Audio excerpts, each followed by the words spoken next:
Bonjour tout le monde et bienvenue dans cette nouvelle vidéo du cours complet Google Sheets. Aujourd'hui, on va continuer sur les formules et fonctions en passant en revue les fonctions les plus utilisées dans Google Sheets. Donc c'est vraiment des fonctions primordiales qui vous serviront tout le temps quand vous voudrez faire de l'analyse de données dans Google Sheets. C'est parti!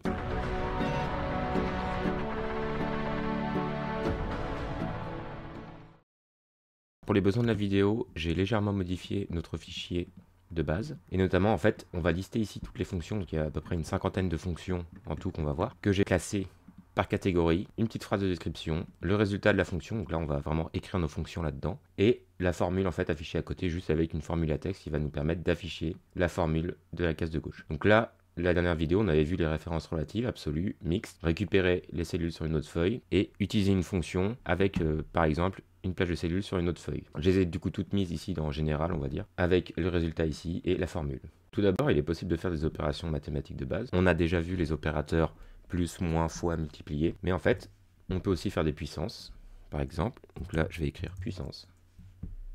Nombre élevé une puissance. Et là, il me demande du coup deux arguments obligatoires.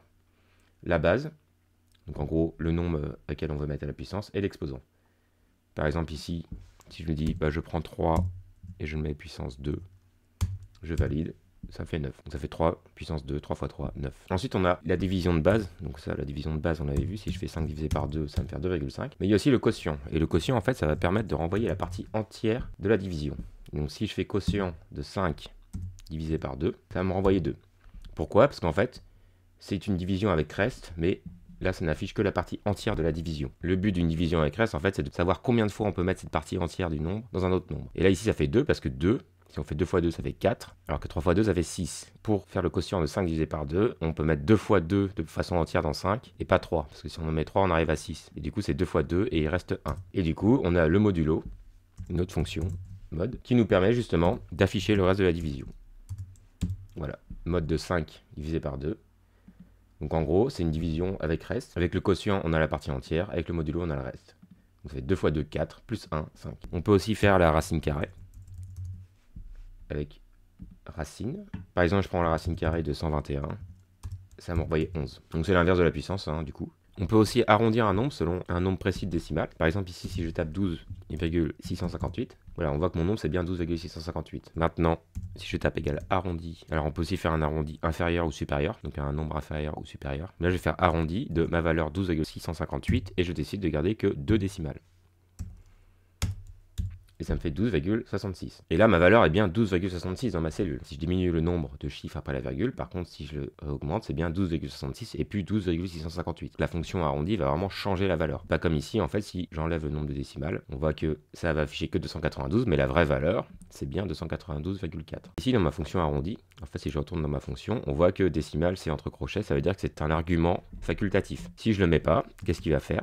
Eh bien, il va arrondir mon nombre à l'unité supérieure ou inférieure, selon en fait si on a dépassé le 0,5 ou pas. Là, si je fais 12,236 par exemple, il va me l'arrondir à 12. Et on a aussi des fonctions arrondies inférieures ou supérieures pour dire je veux que ça soit arrondi à l'inférieur ou au supérieur. Donc ici, je vais laisser 12,658 et je vais laisser 2 décimales.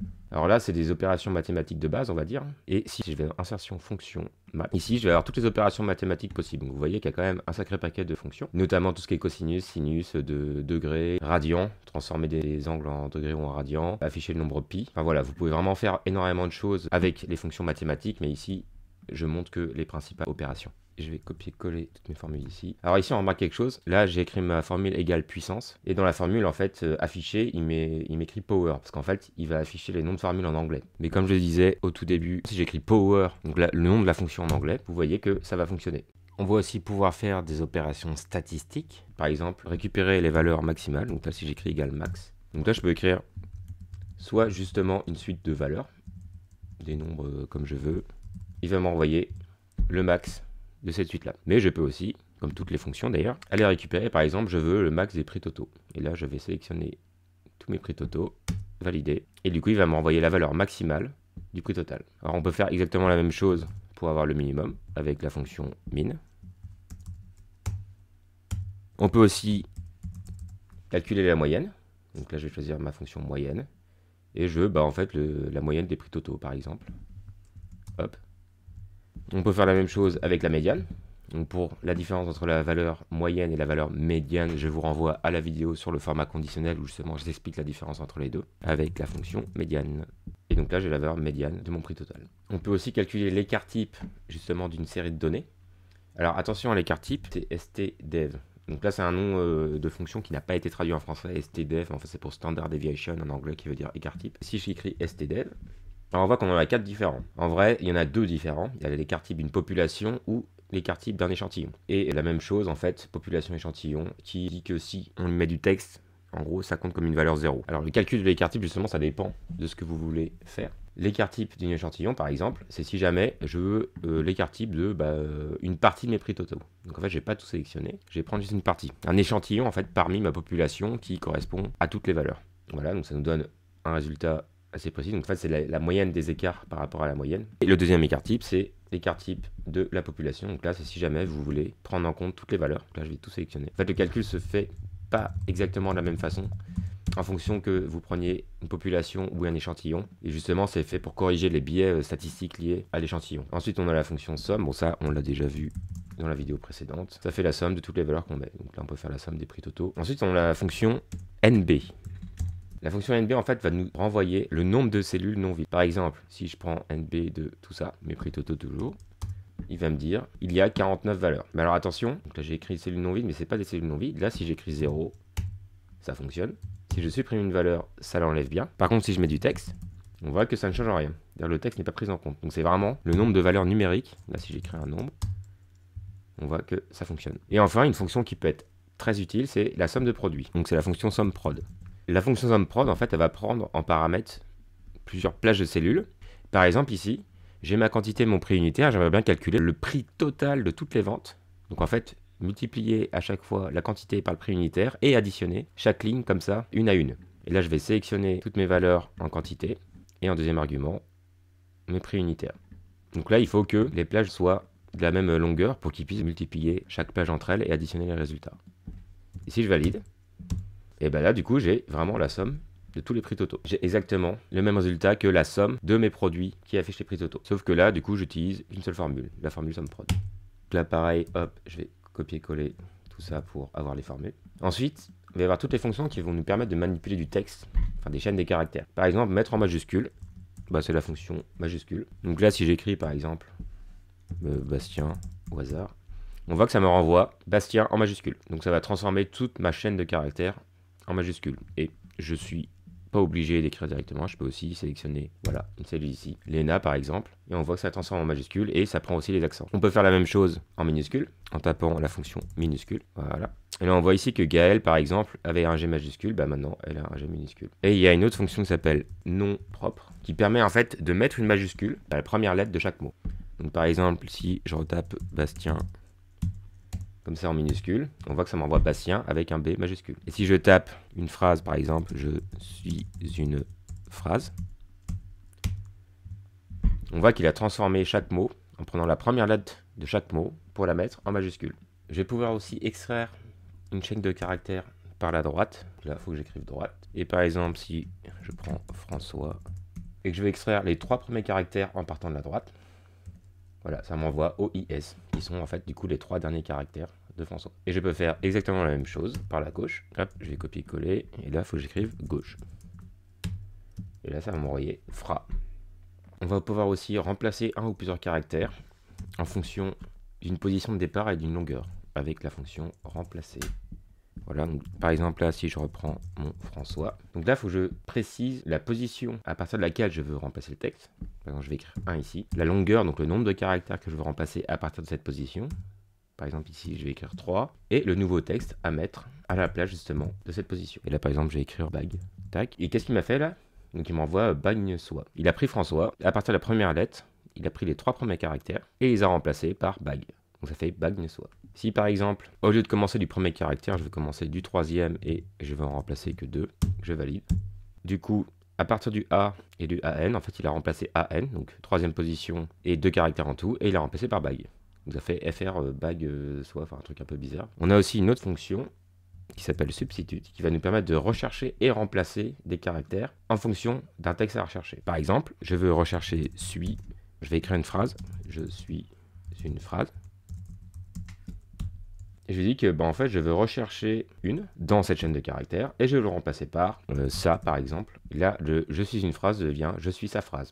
Il a recherché une et il l'a remplacé par ça. Alors, il y a un argument justement qui est facultatif à la fin, c'est le numéro occurrence. Et en fait selon la description de la fonction il nous dit si on ne met rien, ça va rechercher toutes les occurrences et les remplacer. Si on met quelque chose, donc un numéro, ça va remplacer que le numéro de l'occurrence. Explication, là j'ai une fois une dans ma phrase donc de toute façon, il va le remplacer qu'une fois. Par contre, si je me dis, je veux remplacer les espaces. Donc là, je vais taper guillemets, espace, guillemets, parce que l'espace est un caractère. Et je veux remplacer mon espace par, on va mettre un 5 par exemple, pour que ça soit voyant. Si je valide, en fait, on voit que là, le je suis une phrase est devenu je 5 suis 5, une 5 phrase. Et si je lui ajoute le numéro d'occurrence, et je dis, je veux remplacer que la deuxième occurrence, donc je mets 2. Je valide. Et là, on voit que mon 5, du coup, mon espace a été remplacé par un 5 que la deuxième fois qu'il apparaît. Voilà. Et si j'ai mis 3, il va remplacer la troisième occurrence. Et si je mets plus, il va rien remplacer parce qu'en fait, quatrième occurrence, ça n'existe pas parce que le caractère espace n'apparaît que 3 fois dans cette chaîne. On a aussi une autre fonction qui permet de découper une chaîne selon un caractère. La fonction s'appelle split. Pareil, c'est de l'anglais, ça veut dire séparer en anglais. Toutes les fonctions n'ont pas spécialement été traduites en fait en français. Et là, en fait, je vais pareil reprendre je suis une phrase. Donc ça va être ma chaîne de caractères dans laquelle je veux travailler. Mon délimiteur. Donc là, l'exemple le plus courant, c'est l'espace. Ça veut dire qu'en fait, on veut découper notre phrase en mots. Et qu'est-ce qui sépare des mots dans une phrase? C'est de l'espace. Donc je vais mettre un espace et je vais valider. Et là, il se passe quelque chose d'assez étrange. C'est qu'en fait, du coup, il va renvoyer 4 valeurs, vu qu'il va couper la chaîne avec l'espace. Sauf que du coup, ces valeurs, il me les renvoie sur une ligne. Je suis une phrase. Donc là, on voit qu'en fait, j'ai découpé ma chaîne selon l'espace et il me renvoie les 4 valeurs ici. Alors c'est ce qu'on appelle un résultat matriciel. On verra ça dans le prochain épisode, justement, avec les fonctions matricielles. C'est très puissant et on va pouvoir faire beaucoup de choses avec ça. Et on peut aussi faire l'opération inverse, c'est-à-dire si on a plusieurs fragments de chaînes de caractères qu'on veut concaténer en une phrase ou les assembler ensemble. Alors, par exemple, si je mets je, si j'essaye en fait d'additionner les chaînes, je me dis concaténer, si j'additionne des chaînes, il m'envoie une erreur de type valeur en me disant ça marche pas parce qu'il sait pas, en fait une chaîne plus une chaîne, il sait pas comment faire. Par contre, il y a un opérateur qui existe, c'est pas le plus, c'est le et, avec le 1 du clavier. Et si je valide, en fait j'ai je suis, c'est-à-dire qu'il a collé je et suis, il a collé les deux valeurs ensemble. Alors il y a une autre méthode qui existe, qui s'appelle concaténer. Donc là, du coup, c'est une fonction, c'est plus un opérateur. L'opérateur et permet de concaténer des chaînes de caractères. Mais là, c'est une fonction qui permet de le faire. Et là, si je fais concaténer je et en argument suis, donc là, je peux mettre une infinité d'arguments, vu que j'ai les 3 petits points ici. Et le premier argument est obligatoire, le deuxième argument est facultatif, et les 3 petits points veulent dire qu'il peut y avoir autant d'arguments qu'on veut facultatifs. Voilà, ils sont répétables, comme c'est marqué ici. Donc, je valide, ça me fait je suis aussi. Et l'avantage avec ça, c'est qu'en fait, si au lieu de mettre en dur des chaînes de caractères, là, je veux concaténer une plage de cellules. Donc, je vais prendre par exemple, les 5 premières cellules. Je valide. Et là, on voit qu'il a pris toute ma plage. Et il m'a mis François, Léa, Jean-Claude, Bastien, Jeanne, Manuel. Je peux mettre de B2 à B5 par exemple pour changer un petit peu. François, Léa, Jean-Claude, Bastien. Et en plus, je peux rajouter des mots, salut par exemple, derrière. Et ça va concaténer tout ce qu'il y a en fait à l'intérieur de la fonction. Donc, ça va prendre toute la plage, toutes les valeurs ici, et mettre salut derrière. Alors l'inconvénient de ces deux méthodes, c'est que justement, ça va vraiment coller les chaînes l'une aux autres. Si on veut recréer des phrases par exemple, il faut qu'on ajoute un espace entre chaque mot qui va concaténer. Et bien pour ça, il existe une méthode pour concaténer une chaîne avec un délimiteur. Et la méthode s'appelle join. Donc c'est pareil, c'est un nom qui n'a pas été traduit en français. Là, il demande le délimiteur, la valeur 1 au tableau, valeur au tableau 2, enfin, ça fonctionne exactement comme concaténer. Par contre, il y a un argument en plus au début, c'est le délimiteur qu'on veut ajouter en fait entre chaque valeur. Donc si je reprends exactement B2, B5 et salut, enfin, je vais tout prendre ici, comme dans mon concaténé, sauf que en fait je vais mettre un espace, donc guillemets, espace, guillemets, pour dire je veux ajouter le caractère espace. Je valide, et bien on aura la même chose qu'avec le concaténé, par contre entre chaque valeur, il va nous rajouter un espace. Et si je mets n'importe quel autre caractère, genre un et, voilà, il va nous rajouter le et à chaque fois. Ici je mets délimiteur, je peux mettre plusieurs caractères, il n'y a pas de souci. Voilà, il va me mettre délimiteur à chaque fois, entre chaque valeur qu'on veut concaténer. Moi aussi, par exemple, j'ai laissé l'espace, parce que c'est le plus couramment utilisé, mais pas forcément. On peut utiliser slash, par exemple, pour recréer des dates ou des choses dans le genre. On peut aussi convertir des nombres en texte dans un format particulier. Par exemple, si j'écris texte. Donc là, dans la fonction, il me dit, il me faut un nombre, il me faut un format. Par exemple, je vais mettre 1, 2, 3, 4. Et le format, là il me propose en exemple $0.00. Ça veut dire que ça va afficher $1. Et le 0.00, ça veut dire que ça va afficher le nombre avec 2 décimales. Bon, je vais reprendre cet exemple-là. Je me dis, moi je veux afficher ça. Donc 0, ça veut dire que je vais afficher un nombre avec un espace euro. Voilà. Et là, il va m'envoyer 1, 2, 3, 4 euros. Alors attention, du coup, si vous regardez bien, ma valeur est alignée à gauche. Ça veut dire que c'est du texte. donc ce n'est plus du nombre, je ne peux plus faire de calcul avec. Pour preuve, si je copie et que je colle la valeur, voilà, ici par exemple, avec juste la valeur, donc là je récupère juste la valeur sans le format, on voit qu'il m'affiche 1, 2, 3, 4 euros. Et ici c'est bien 1, 2, 3, 4 euros. Donc ce n'est pas du nombre, c'est du texte. On convertit vraiment en texte, en fait, notre nombre, selon un format spécifique. Alors pour les nombres, c'est peut-être pas hyper utile, par contre c'est très intéressant pour les dates. Par exemple ici je vais prendre le 21 juin 2023, donc je vais prendre ma cellule G32, et en fait, alors il faut connaître les formats de date, mais si j'écris D, par exemple, ça va m'envoyer 21. Si j'écris 3 fois D, ça va m'envoyer le mer avec un point. Si j'écris 4 fois D, ça va m'envoyer mercredi. Donc en fait, un seul D, ça renvoie le jour du mois, 3D, ça renvoie le jour de la semaine auquel ça correspond en abrégé, 4D, le jour de la semaine complet. Si j'appuie sur M, ça m'envoie 6, donc le mois de juin, 6. Si je fais 2 fois M, c'est 0,6, donc le mois de juin avec un 0 devant. 3 fois M, ça m'envoie juin tout court, et 4 fois M, ça m'envoie juin tout court. Alors ça, c'est parce que, en fait, juin n'est pas concaténable, mais si je prends juillet, voilà, juillet, 4 fois M, ça m'envoie juillet. Par contre, si je mets 3 fois M, ça m'envoie juillet, point, donc en abrégé. Et on peut faire pareil pour les années. Si j'ai fait une seule fois Y, c'est 23. 3 fois Y, c'est 2023. Et comme ça, en fait, du coup, je peux reformater ma date en renvoyant des informations correspondantes. Et par exemple, ici, je renvoie le mois, en fait, correspondant à ma date G34 en abrégé. Et pour preuve, si je change ma date, je mets 10 pour octobre, par exemple, il me renvoie bien oct avec un point. On peut aussi convertir des dates en texte, donc c'est beaucoup moins puissant. Mais par exemple, si j'écris année et que je lui mets une date en valeur, il va m'envoyer l'année. Et ça marche pareil avec le mois, hop, et le jour. Sauf qu'à chaque fois, il va renvoyer que le numéro. Le but, c'est de pouvoir aussi faire des calculs avec, en fait. Là, par contre, il renvoie vraiment des chiffres et pas du texte. Et par exemple, pour voir un petit peu de ce qu'on peut faire avec ces fonctions-là, donc c'est juste un petit exemple sympa, je vais créer une phrase de façon dynamique avec join, pour dire que je veux rattacher du texte avec un délimiteur. Donc je vais mettre l'espace en délimiteur. Et je me dis, en fait, je veux une phrase qui résume un petit peu ce qui s'est passé sur un produit précis. Et par exemple, je vais mettre Jean-Claude. Donc je vais sélectionner B33 pour dire Jean-Claude. A acheté, sans espace entre les deux. A acheté.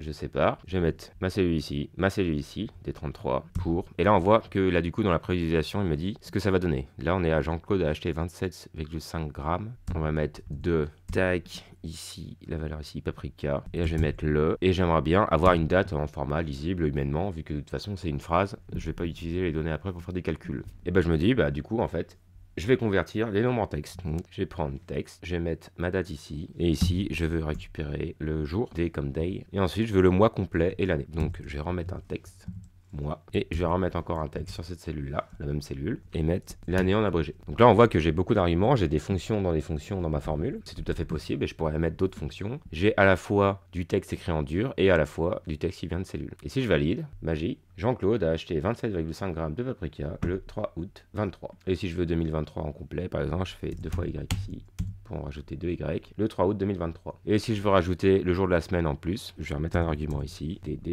hop, Jean-Claude a acheté 27,5 grammes de paprika le jeudi 3 août 2023. Voilà un petit peu ce qu'on peut faire avec la manipulation des chaînes de caractères. On peut vraiment recréer des phrases spécifiques. Et là, en fait, si jamais je change une valeur ici, là j'étais sur Jean-Claude paprika, je dis, en fait, il achète 35,6. Voilà, ça la change directement ici. C'est complètement dynamique. On a une phrase créée de façon dynamique, en fait, qui s'adapte aux données. Et si je la copie et colle en dessous, grâce aux références relatives, on va avoir exactement la même phrase, mais sur la ligne d'en dessous. Léna a acheté 59 kg de échine de porc le vendredi 27 octobre 2023. Donc là, du coup, on a bougé d'une cellule. Donc c'est vraiment très très puissant pour pouvoir afficher des données de façon lisible, par exemple. On a aussi une fonction qui nous permet de récupérer la position d'une chaîne dans une autre chaîne. Cette fonction s'appelle cherche. Hop, cherche. Ici. Et il me dit rechercher, texte à explorer, commencer à. Donc là, il faut que j'écrive ce que je veux rechercher. Par exemple, je vais écrire suis. Texte à explorer, je suis une phrase. Hop, je vais reprendre l'exemple de tout à l'heure. Et je valide. Et là, il m'envoie 4. Parce qu'en fait, il va chercher suis dans cette chaîne-là. Et il va m'envoyer la position, la première position à laquelle il a trouvé la référence. Donc là, suis est ici. Et du coup, ça fait 1, J, 2, E, 3, espace, 4, A, suis. Donc en fait, il a trouvé au 4e caractère. Je rappelle que l'espace est un caractère, c'est considéré comme un caractère. Et donc il m'envoie 4, du coup il m'envoie la position dans laquelle il a trouvé en fait cette chaîne. Donc ça peut être assez utile justement pour récupérer la position d'une chaîne de caractères et pouvoir remplacer par une autre valeur ou faire des choses avec. Et enfin, la dernière fonction utile pour les chaînes de caractères, ça va être la fonction nbchar. nbchar en fait, ça va tout simplement nous renvoyer la longueur d'une chaîne. Donc je vais réécrire par exemple je suis une phrase, et là il me dit 18. Pourquoi? Parce qu'en fait, je suis une phrase comprend 18 caractères, y compris les espaces. Voilà, donc ici, je vais copier-coller mes formules ici.